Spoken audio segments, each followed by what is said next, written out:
पनवेल, नवी मुंबई, रायगड परिसरातील बातम्या पाहण्यासाठी आमच्या मी साक्षीदार या यूट्यूब चॅनलला सबस्क्राईब करा.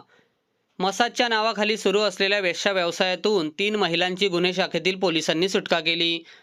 अनैतिक मानवी वाहतूक प्रतिबंधक कक्षाचे वरिष्ठ पोलीस निरीक्षक गजानन कदम यांना 8 ऑगस्ट रोजी त्यांच्या गुप्त बातमीदारामार्फत माहिती मिळाली की graceful touch salon and spa, Hiranandani crystal plaza, B wing sector 7 Kharghar या सेक्टरमध्ये स्पाच्या नावाने तेथे असलेल्या महिलांकडून जबरदस्तीने वेश्या व्यवसाय करून घेत आहेत. मिळालेल्या बातमीप्रमाणे बनावट ग्राहकास graceful touch salon and spa येथे पाठवण्यात आले. बनावट ग्राहकाच्या सांकेतिक इशाऱ्यावरून पथकाने छापा टाकला. त्या ठिकाणी 3 पीडित महिला वेश्यागमनासाठी ठेवलेल्या मिळून आल्या.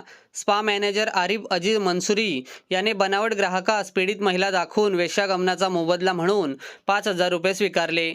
सदर स्पाचा manager Arif Aziz Mansuri, manager spa मालक पूजा पटेल उर्फ झिन्नत दरवेज पटेल आणि असेफ खान यांनी संगनमत करून 3 पीडित महिलांना बॉडी मसाज करण्याच्या नावाखाली ठेवून त्यांच्याकडून वेश्या व्यवसाय करून घेत असताना मिळून आले. त्यांच्या विरोधात खारघर पोलीस ठाण्यात गुन्हा दाखल करण्यात आला. एका आरोपीला 9 ऑगस्ट रोजी अटक करण्यात आली असून 11 ऑगस्टपर्यंत पोलीस कोठडी सुनावण्यात आली आहे. पाहिजे आरोपींचा शोध सुरू असून गुन्ह्याचा पुढील तपास खारघर पोलीस ठाणे करत आहेत.